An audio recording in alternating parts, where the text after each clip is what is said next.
Right. Let's jump straight into an explainer on what is easily one of the absolute most chilling paranormal incident reports we've ever analyzed.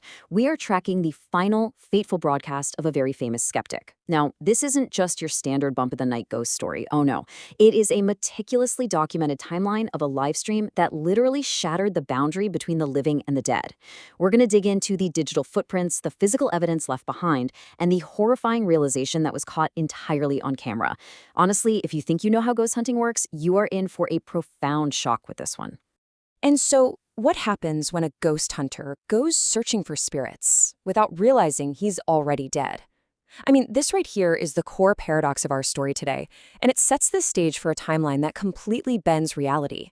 Just imagine this for a second. You've got your gear, you've got your audience tuning in, you're walking through a haunted building, and you are completely unaware that your physical body is already miles away, lifeless. This is the exact, totally bizarre scenario we're unpacking, and it serves as a fascinating look at how the human mind, or, maybe the post-human mind, will completely reject a reality it just isn't prepared to accept. To really grasp how this happened, we have to understand the guy behind the camera. Swastik, known online as the Night Hunter, was a guy who wore his skepticism like an impenetrable suit of armor. We're talking about a hugely successful channel with millions of subscribers who tuned in just to watch him march into abandoned forts, creepy hospitals, you name it, specifically to mock the legends. His entire brand was being this hardcore rationalist. For him, paranormal activity was nothing more than a cheap psychological trick, just a mental illusion fueled by paranoia. He was absolutely arrogant in his disbelief, which just makes his final destination so incredibly ironic. So let's talk about the location. The target was a ruined orphanage about 20 kilometers outside the city, buried deep in a forested area. 15 years prior to his broadcast, this massive, devastating fire ripped through the building, and tragically, several children and their elderly caretaker lost their lives in the blaze. Since then, the place was completely overgrown with weeds, and locals entirely avoided the area, swearing they could hear the phantom sounds of children playing and crying at night. It is a very heavy, sobering reality. But for a skeptic like Swastik, who was always chasing high views and a massive digital spectacle, it was an absolute goldmine. The perfect stage for his big 3 a.m. challenge livestream. Now, what's really interesting here is the official timeline. The police reports combined with the livestream's digital footprint give us this literal ticking clock progression. Check this out. At 2:20 a.m., Swastik's SUV is involved in a fatal crash. Yet, at 2:30 a.m., he officially arrives at the orphanage. Over the next hour, we see this steady escalation of anomalies, starting at 2:55, ramping up at 3 o'clock, and building to an absolutely horrifying climax at exactly 3:33 a.m. Let's walk through these critical minutes. So, moving into the timeline. Part 1, the setup, at 2:30 a.m. As Swastik pushes open that rusted iron gate into the courtyard, he is entirely oblivious to the fact that his physical body perished in a crash with a truck just 10 minutes ago on a desolate highway. On the live stream, millions of viewers literally watch him pull up, step out, and smile at the camera for his signature intro. Inside, the sensory details are just wild. He's navigating over splintered wood, showing his audience these faded stick figure drawings of houses made by the children who died there. Then, using his usual methodical approach, he sets up electronic motion sensors across multiple abandoned rooms. He's setting a scientific trap, completely expecting to catch absolutely nothing. Which brings us to Part 2, the escalation, spanning from 2:55 a.m. to 3:20 a.m. For the first 25 minutes, everything is dead quiet. He's bantering with the chat, mocking the legends, strutting around the main hall. But then, reality starts knocking. At 2:55 a.m., a motion sensor in a distant room gives a sharp beep. Swastik investigates, finds nothing, and just laughs it off as a rat. Okay, fair enough. But then at 3 a.m., the sensors in 3 completely separate, unconnected rooms start beeping simultaneously. I mean, logically, how does the wind trigger 3 isolated indoor sensors at the exact same moment? It just doesn't. But you look at the broadcast, and his rational mind just refuses to accept the data. He nervously chuckles and tells the audience it must be a draft. Then, at exactly 3:07 a.m., his thermal meter registers a massive, sudden plunge in temperature, dropping from 24 degrees down to a freezing 16 degrees Celsius in just seconds. Now, for anyone who studies this stuff, a localized temperature drop like that is a classic, undeniable indicator of an entity manifesting and pulling energy from the room. On camera, Swastik is physically shivering. He points the reader right at the lens to show the impossible reading, and yet he still desperately clings to his rational worldview, trying to blame it on the weather. But things escalate way past temperature drops. Out of the dark corridors, you can distinctly hear the unmistakable sound of children giggling. Swastik immediately claims someone planted a hidden speaker. Then, heavy wooden dining chairs begin to slowly scrape and slide across the floor entirely on their own. And here is the absolute brutal irony.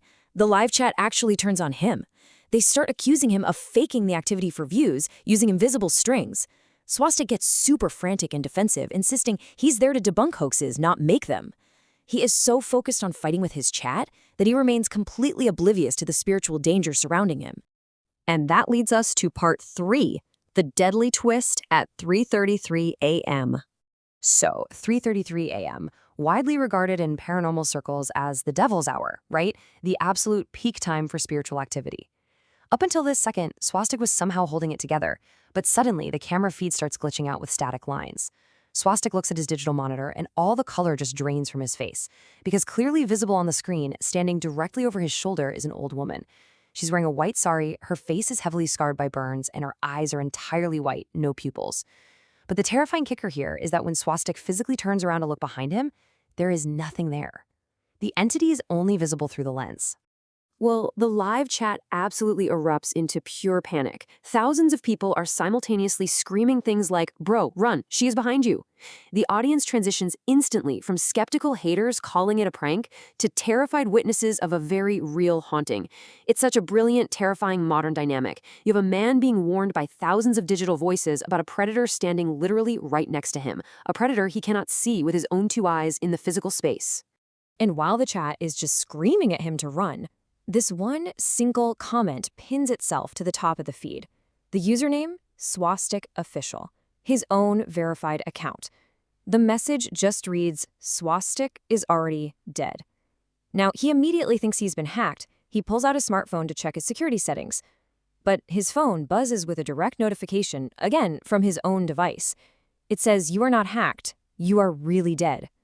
I mean, literally, just let that sink in for a second. No way.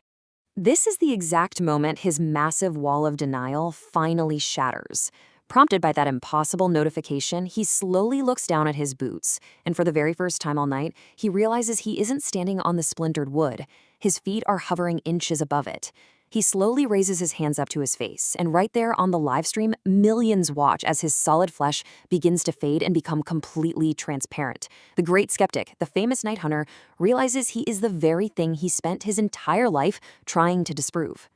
At this point, the burned caretaker steps out of the digital screen and finally manifests into the physical room with him. But she doesn't scream and she doesn't attack. Actually, her tone is almost full of pity.